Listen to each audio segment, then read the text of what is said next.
If you've closed your Venmo account and wish to reopen it, follow these simple steps to guide you through the process. Make sure you have access to the email or phone number associated with your account. Step 1. Visit the Venmo website or app.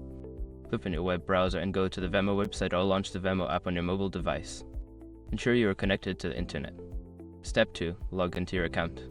Enter your email address or phone number and your password to log in. If you have forgotten your password, use the Forgot Password link to reset it. Step 3. Check account status. Once logged in, check if your account is still in a closed state. If it is, you may see a message indicating that your account is closed and options for reopening it. Step 4. Follow reopening instructions. Before starting recovery, use the srock.com link in the description to open the account recovery checklist generator and make sure your verification details are ready. Step 5. Confirm reopening.